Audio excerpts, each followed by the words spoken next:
बात आज से लगभग 2500 से 3000 साल पुरानी है। उस समय भारत पर चंद्रगुप्त मौर्य का शासन था। उस समय यूनान के राजा सेल्यूकस ने चंद्रगुप्त के दरबार में अपना राजदूत मेगस्थनीज भेजा था, जिसने भारत के विषय में एक बेहद विस्तृत पुस्तक इंडिका लिखी है, जिसमें भारत देश, जलवायु, पशु पक्षी, भूमि, शासन पद्धति, धर्म तथा धार्मिक रीति रिवाजों का विस्तृत से वर्णन किया गया है।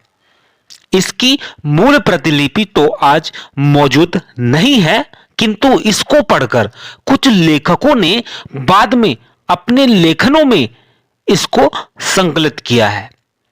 उन्हीं से प्राप्त जानकारी के आधार पर उस समय के भारत के बारे में हमें विस्तृत से जानकारी मिलती है। तो आइए जानते हैं उस समय के भारत के बारे में। साथियों, इस तरह की वीडियो बनाने के लिए इतिहास की काफी पुस्तकें पढ़नी पड़ती हैं, काफी मेहनत लगती है। तो प्लीज हमारी इस वीडियो को लाइक शेयर जरूर करें। साथ ही हमारे इस चैनल जीएम पाठशाला को सब्सक्राइब भी जरूर करें। आइए जानते हैं भारत की भौगोलिक स्थिति के बारे में। मेगस्थनीज के अनुसार भारत का आकार चतुर्भुज है। इसके उत्तर में हिमालय और पश्चिम में सिंधु नदी बहती है। दक्षिण और पूर्व में विशाल सागर है। उसने नदियों का वर्णन करते हुए लिखा है कि गंगा की ही भांति एक अन्य विशाल और पवित्र नदी है, जिसका नाम सिंधु है। वह भी उत्तर से दक्षिण की ओर बहती है और भारत की सीमा को अंकित करती है। जलवायु के बारे में उसने लिखा है कि भारतवासी स्वच्छ हवा में सांस लेते हैं और शुद्ध जल पीते हैं। भारत में ग्रीष्म ऋतु में अत्यधिक गर्मी और वर्षा ऋतु में अत्यधिक वर्षा होती है। शीत ऋतु में भी सर्दी काफी पड़ती है। मेगस्थनीज के अनुसार अनेक छोटे बड़े नगर हैं, जिनकी निश्चित गणना नहीं की जा सकती। समुद्र और नदियों के किनारे बसे नगरों के मकान अत्यधिक वर्षा व बाढ़ के कारण लकड़ी के बने होते हैं और ऊंचे स्थानों पर घर ईंट व मिट्टी से बनाए जाते थे। सबसे बड़ा नगर उस समय पाटलिपुत्र हुआ करता था। पाटलिपुत्र का वर्णन करते हुए उसने लिखा है कि गंगा तथा सोन नदी के संगम पर पाटलिपुत्र नगर बसा है। यह नगर लंबाई में 8 मील और चौड़ाई में 1.5 मील तक फैला है।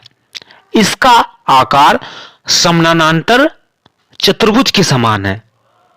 यह नगर चारों ओर से काठ की दीवारों से घिरा है। इन दीवारों पर तीर चलाने के लिए छेद बने हुए हैं। यह नगर चारों ओर से 600 फुट चौड़ी, 60 फुट गहरी खाई से घिरा है। इसमें 570 बुर्जियां हैं और 64 दरवाजे हैं। इसी नगर में राजा का राजमहल भी है, जिसके वैभव के बारे में वह लिखता है कि यह संसार का सबसे सुंदर राजमहल है। इसके सामने सूसा और इकबताना के राजमहल का वैभव भी फीका लगता है। मेगस्थनीज यूनानी देवताओं का उल्लेख करते हुए लिखता है कि इनको भारतीय अपना देवता मानकर पूजते हैं। यूनान के देवता डियोनिसस तथा हिराकिल्स को भारत के लोग शिव और कृष्ण मानकर पूजते हैं। आगे मेगस्थनीज लिखता है कि भारतीय पुनर्जन्म में विश्वास करते हैं, यज्ञ और बलि पर विशेष बल देते हैं, अपने मृतकों की याद में समाधियां भी बनाते हैं। यहां की भूमि काफी उपजाऊ है। यहां पर वर्ष में 2 फसल उगाई जाती हैं। भारतीयों को अपना जीवन सुखपूर्वक बिताने के लिए सभी चीजें उपलब्ध हैं। सिंचाई के लिए व्यापक प्रबंध किए गए हैं। मेगास्थनीज के अनुसार भारत में उद्योग धंधे भी काफी विकसित हैं, लेकिन उसने उन व्यवसायों का उल्लेख नहीं किया है। उसके वर्णन से स्पष्ट है कि भारतीयों को उस समय में खनिज पदार्थों व खनिज विद्या का पर्याप्त ज्ञान था। अन्न के अतिरिक्त औषधियों में काम आने वाली वनस्पति भी उगाई जाती है। मेगास्थनीज ने आगे लिखा है कि भारतीयों को जीवन सुखद, सरल, मितव्ययितापूर्ण तथा उनका मुख्य भोजन चावल एवं दाल है। उनके जीवन का आदर्श चरित्र और उच्च नैतिकता थी।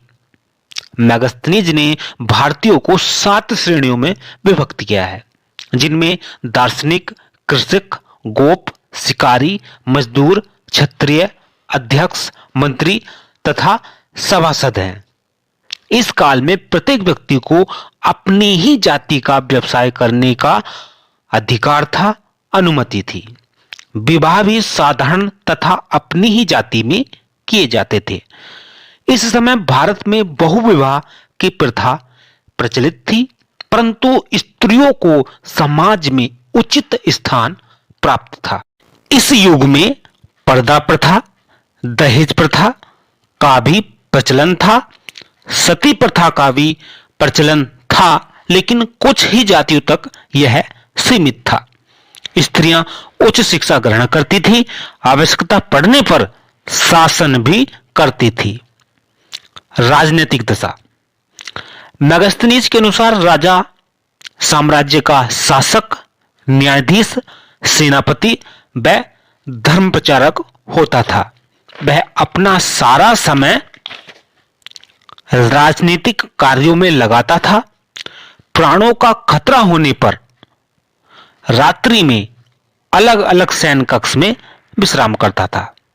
मेगास्थनीज के अनुसार नगर प्रशासन और सैन्य व्यवस्था दोनों ही विभागों की व्यवस्था देखने के लिए 5-5 सदस्यों की 6 समितियां गठित की गई थी। पहली समिति उद्योग धंधों की देखभाल करती थी, दूसरी समिति विदेशियों का प्रबंध करती थी, तीसरी समिति जन्म मृत्यु का हिसाब रखती थी, चौथी व्यापार नियंत्रण, पांचवी वस्तुओं में मिलावट की जांच तथा छठी समिति वस्तुओं पर कर वसूल करने के लिए कार्य करती थी। सेना के विभिन्न अंगों के कार्य विभिन्न समितियां देखा करती थी। पहली समिति नौसेना का प्रबंध करती थी, दूसरी आवश्यक सामग्री का, तीसरी पैदल सेना का, चौथी अश्व सेना का, पांचवी रथ सेना का, छठी हस्ती यानी कि हाथी सेना का देखभाल करती थी। मेगास्थनीज के अनुसार मौर्य काल में अपराध बहुत कम होते थे। दंड नीति अत्यंत कठोर थी। वित्तीय दंड के साथ साथ अंगभंग एवं प्राण दंड देने का भी प्रावधान था। तो साथियों, कैसी लगी हमारी यह जानकारी कमेंट करके जरूर बताना। इससे जरा भी आपके ज्ञान में वृद्धि हुई तो प्लीज वीडियो को लाइक शेयर भी जरूर करना। ऐसे ही पुरानी से पुरानी इतिहास की जानकारी भरी वीडियो देखने के लिए हमारे इस चैनल जीएम पाठशाला को सब्सक्राइब भी जरूर कर लेना। नमस्कार, धन्यवाद, मिलते हैं एक नई वीडियो के साथ।